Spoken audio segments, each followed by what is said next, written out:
Hello, my name is Joe Deprang, and I'm Policy Research Associate at the Children's Defense Fund, Texas. I'm going to cover a couple of the same numbers that you've heard, but I hope that you will bear with me so I can express the context in which we see those numbers at CDF. Madam Chair and members of the House Appropriations Committee, as you know, your role as the keeper of the state coin purse comes with tremendous power. If you were to describe it, well, it would take more than 3 minutes, but you would almost certainly be selling yourself short, because when it comes to, when it comes to making choices about funding child welfare, the power that you wield is nothing short of time travel. Abused kids deserve all of the support and intervention they need, which is why the Children's Defense Fund Texas urges you to increase the DFPS budget wherever required to preserve the current level of services.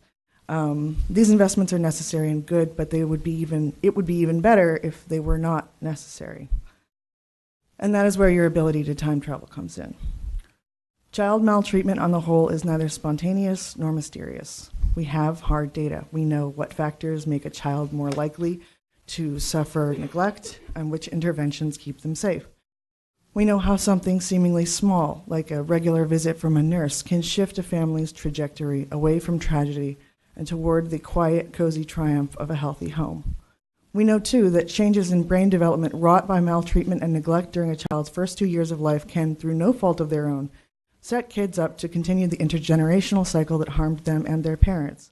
For example, having a teen parent makes a child more likely to enter foster care, and a recent study of HHSC data found that teenage girls in foster care were 5 times more likely than other girls to become pregnant. That's specifically in Texas. But this doesn't have to happen. Child maltreatment is entirely preventable, and we know it works. The 11 preventative and early intervention programs studied by the DFPS Prevention Task Force during the last biennium had an average success rate above 97%, and a mean success rate over 99%. These numbers represent high-risk kids staying unharmed, families staying together, fathers staying involved with their children, babies being born healthy, and youth remaining free of the justice system. Analysis of just one program, the Nurse Family Partnership, estimated that for every 1,000 families served, that intervention prevented 171 high-risk pregnancies, 249 child maltreatment cases, and 3 infant deaths. And finally, we know who needs your help. Of the nearly 1.8 million families in Texas with a child 5 or younger, a quarter have at least one risk factor for child maltreatment, and fully 13% have 3 or more risk factors. Statistically speaking, for these children, the die is cast. But you can change the future. Scale up the Nurse Family Partnership with $12 million to serve an additional 1,200 families a year.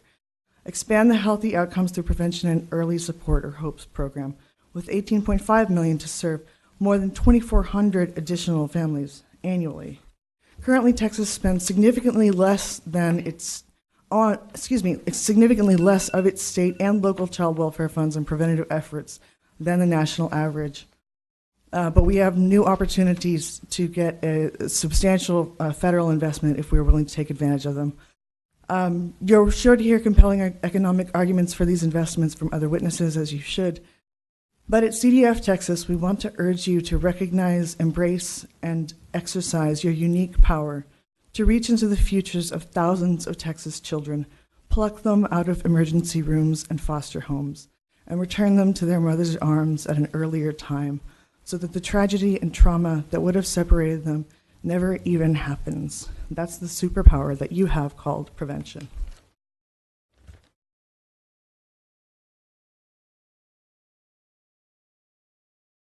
Thank you for your testimony, and again, appreciate your focus on like the nurse or programs like partnership. And thank you. Thank you.